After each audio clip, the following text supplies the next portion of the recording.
G'day guys, and I just thought I'd put this quick little video together for you today on 5 simple things you can do to improve your health and energy today.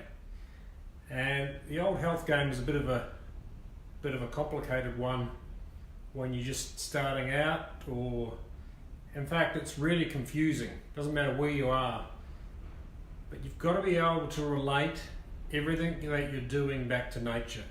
And the principles and laws of nature run paramount to everything. Mother Nature her physics and her rules do not care about where you're from, how much money you got. They're her laws, and when you work with them, you'll improve your health. And when you work against them, she will make you pay. Whether she makes you pay today or down the track remains to be seen. But here's the 5 things that I thought of today that I'd go over with you, and that will help you immeasurably in getting to a better place or a more optimal place in your health. So the first one on the list, as you can see, is fasting. Now fasting is something that I've had experimented with in the past. The longest fast that I've done was 35 days on juice and water. It was a bit epic. I got down to about 67 or 8 kilos, and today I'm just short of 80, so 79, 80 kilos. Fasting has immeasurable amounts of benefits, and there's heaps of types of different fasting. From intermittent fasting, which is what I've been concentrating on in the last 2.5 months, so the last probably 75 days. What I've done is I've stopped eating.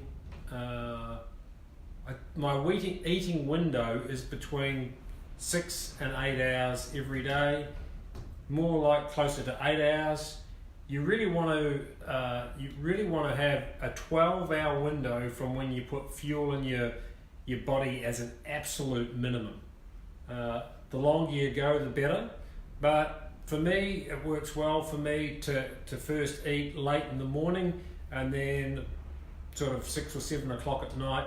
Optimally, you want to eat before the sun goes down, but for many of us, that's probably not doable because of work and bits and pieces. So fasting has lots and lots of benefits recorded. We're designed to go through adversity, and in the environment that we live in today, we do not put ourselves through calorie restriction, seasonal calorie restriction and things like that, and we pay for it. You know, our health really pays for it. In fact, there's a really great video, a TED talk that I'll put in the description or somewhere down in the video on how circadian rhythms and restricting when you eat as opposed to what you eat makes a massive difference. And they did a study with some mice where they fed them exactly the same thing, but for one lot of mice they ate whenever they wanted to eat, and for the other ones they got trained to eat in an 8 to 10 hour window, and the health results were chalk and cheese in difference. So cutting yourself into an 8 and 16 window, an 8 hours where you eat, and a 16 window. You know, a good mate of mine, Ray Giles, just told him about it a couple of months ago. I spoke to him today. He's Ray's in his 70s, and he said, "Oh man," he said, I feel really different. It's really great. Thanks for the advice you gave me around that. So try and cut it into that window. There are other fasts out there, and they're harder to do. The longer you go, the harder it is. But intermittent fasting is a really great way to spruce up the system. I've noticed in the 75 days that I've dropped 5 or 6 kilos. I haven't changed my diet too much. My eyes are a lot clearer. Some of the little red lines in my eyes have cleaned up, and the whites of my eyes have got a lot better. So I'd really recommend you look at fasting as an option, as an ongoing way of maintenance. The second thing on the list is blue blockers, and blocking artificial light at night is super important. If you just hold on there 1 second, I'll just grab a couple of pairs that I've got.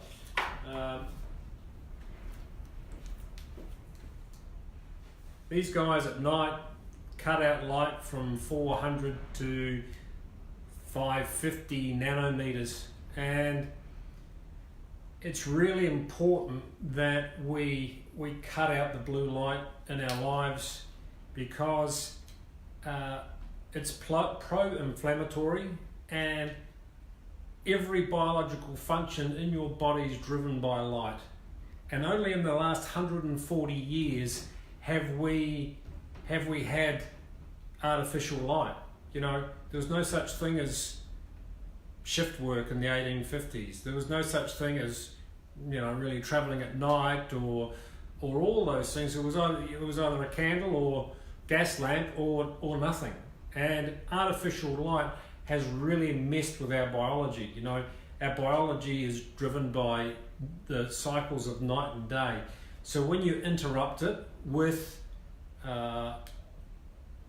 artificial light, and today's artificial light is far worse than it was when I was a kid, because when I was a kid we had incandescent bulbs everywhere, and incandescent bulbs have a red spectrum of light to them like the sun does, but the new LED bulbs, the halogen bulbs, the curly bulbs have little to no red light in them. They have blue and green light, and what they do is they tell your body it's lunchtime all the time.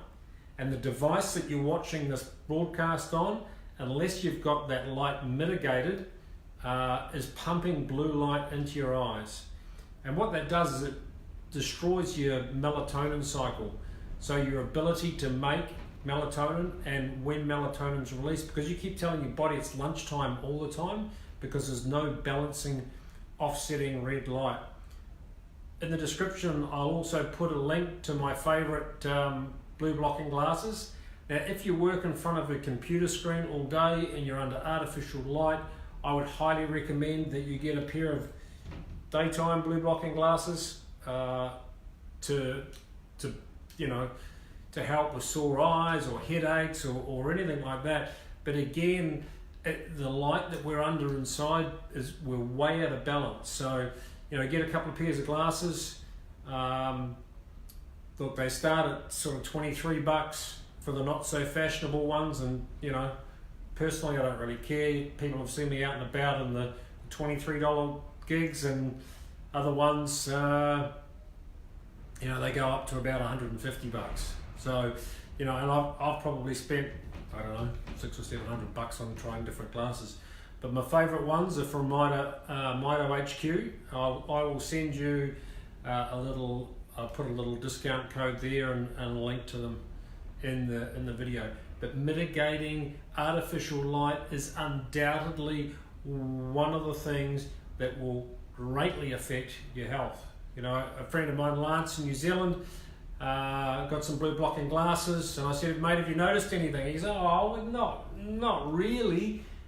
And then he's like, he'd only had them on 3 or 4 days, and he said, you know what, I have noticed something. I start to yawn at night when I should be yawning. Instead of sitting in front of my computer or telly at night, wired because of the light coming off the telly or the lights, he's starting to, you know, his melatonin cycles are starting to recover. You know, his melatonin suppression is not as bad. You know, his melatonin suppression is not as bad. So he's now starting to yawn because his body's starting to release melatonin like it should. So anyway, I highly recommend you get on blue blocking glasses.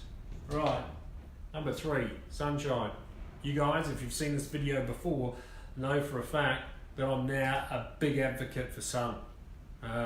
You know, my pasty red head and white skin, I stayed out of the sun for a long time as a kid in my 20s and 30s, and there are so many benefits coming from being in the sun. It's not the big bad guy, the big bad wolf like like the government will tell you, or you know, the advertising you see on television. The sun gives us energy and information to program ourselves to do what they need to do. If you stay out of the sun, you are shortchanging the information that your cells need to run effectively and efficiently. It's probably, well, I'd go as far as saying it is more important that you get the information on how to run the cells from the sun than it is energy. You know, if you don't have the information, it doesn't matter how much energy you've got in the cells. If you don't have the information to drive them properly, and you get that through nuclear brain fart, nuclear magnetic resonance from the sun. So getting in the sun at different times in the day is super important. Watching the sun come up first thing in the morning sets your circadian rhythms in place for the day. It's to me it's a non-negotiable. See the sun come up or be outside every morning when the sun comes out. Minimum, absolute minimum to program that clock when the sun comes up, 3 minutes. More is better.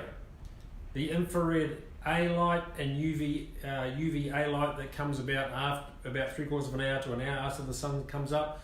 UVA lights, infrared A lights there when the sun comes up.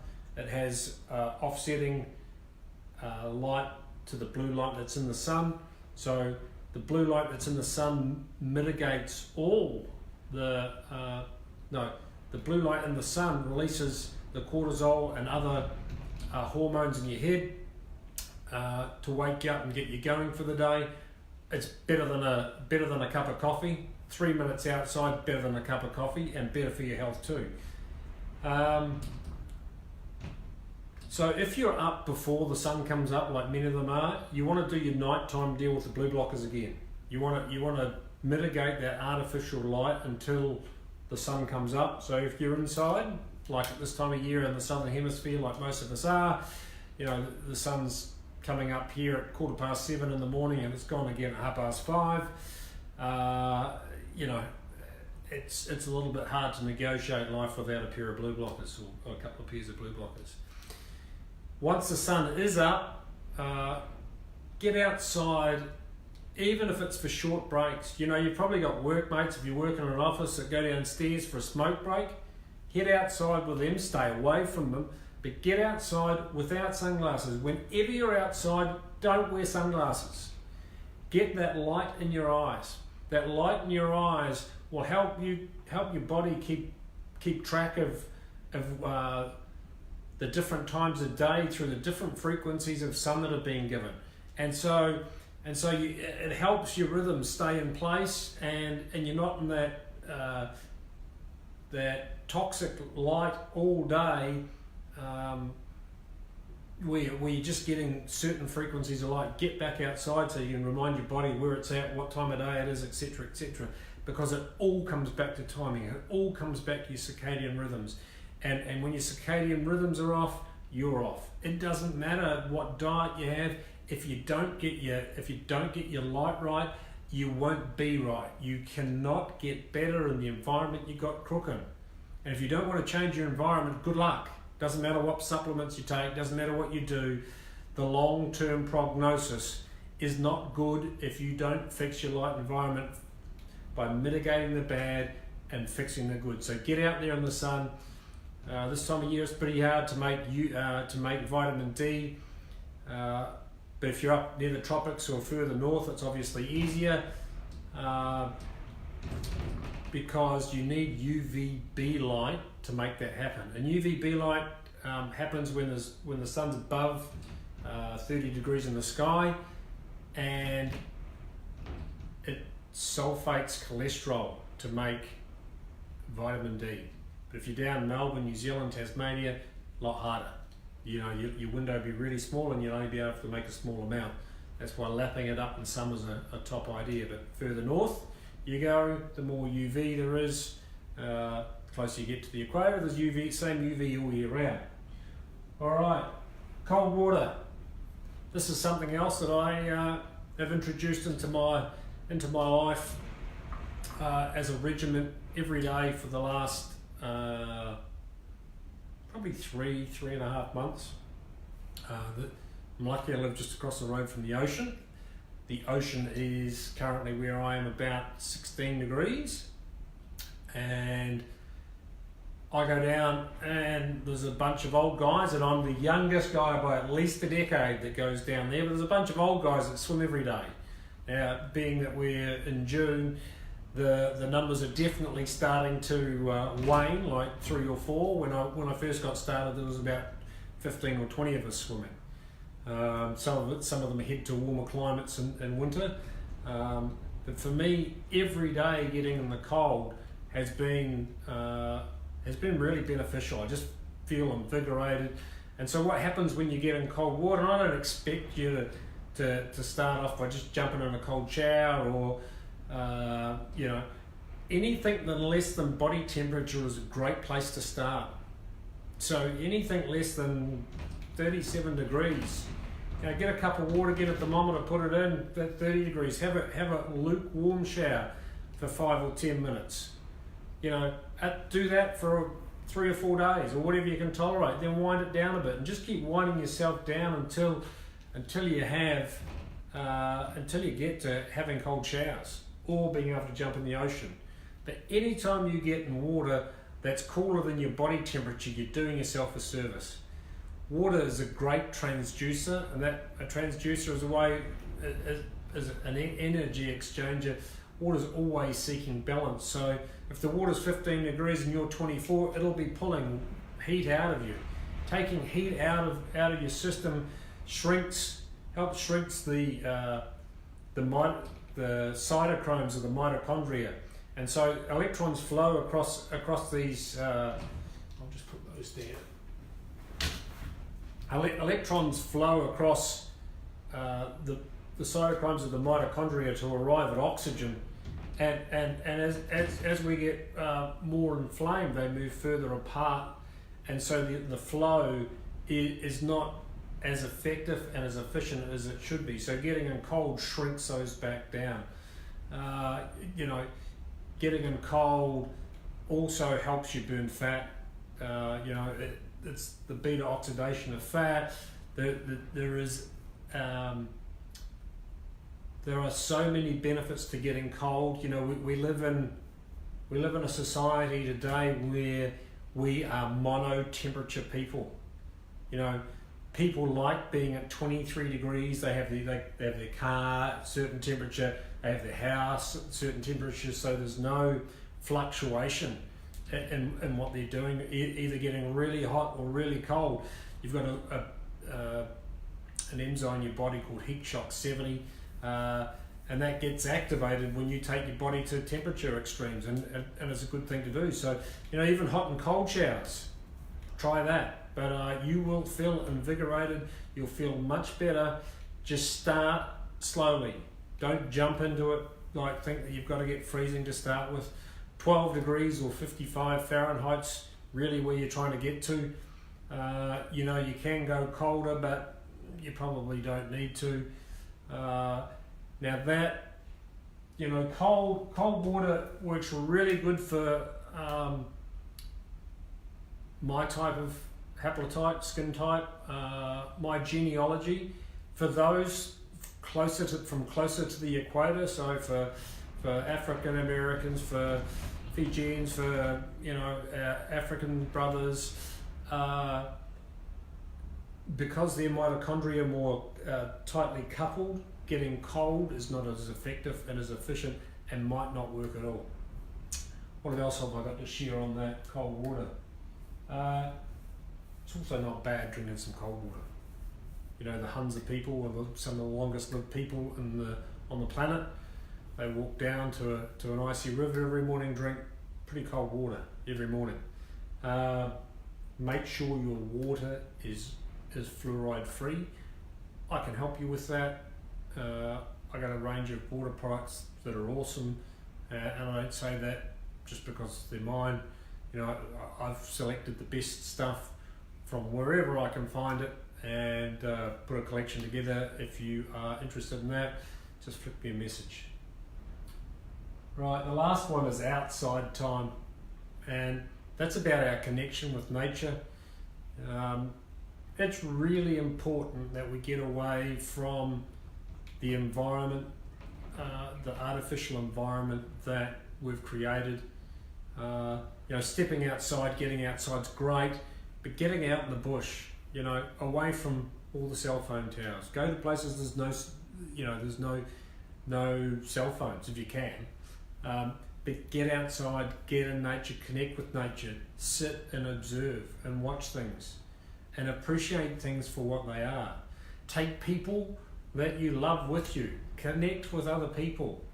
To me, FaceTime is not what we are doing. If we were talking on it's a great piece of technology, FaceTime, but you cannot beat pressing the flesh in nature. You cannot beat connecting with other human beings and sharing thoughts and information. This last weekend just gone, Jody, myself and Charlie were down south at Augusta, and we connected with a group where a gentleman from the local indigenous people gave a 3-hour talk on how nature works, how they believe nature works, and the history and the stories and what they did. And man, it's like, people think that older civilizations, their civilization's been around at least 60,000 years. They think they didn't have it down pat. Man, we're lost and confused in this society we live in compared to the way they had it. The way they could read and watch nature and the different gifts and how they worked with nature. Everything from when to light fires for fire control to harvesting food and even things like they didn't hunt certain animals at certain times of the year, and it was a fantastic talk about how far from it made me realise how far we'd got from nature. And I think it's a big deal to get into nature as often as you can. Today I would have done this little talk outside, but standing on the grass. However, it is blowing its guts out here, and wouldn't have been possible.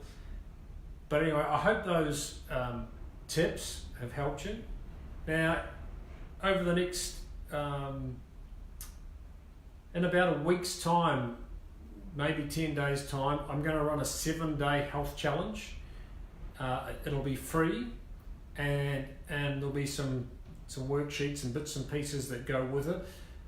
But if that's something you're interested in, taking your health to the next level, then just write yes in the questions below.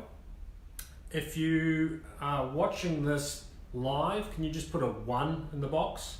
If you're watching this recorded, can you just put a 2 in the box? It sort of tells me. I can't tell because the camera's around the other way. But if you're interested in the health series, the 7-day health challenge that I'm going to do, where we'll go through some more of this stuff in depth, and I'll add some stuff about food and other bits and pieces in there, please go ahead and put yes in the box below. Anyway, have a beautiful day, guys. Keep doing what you love what you do, and I'll talk to you soon. Ciao, ciao.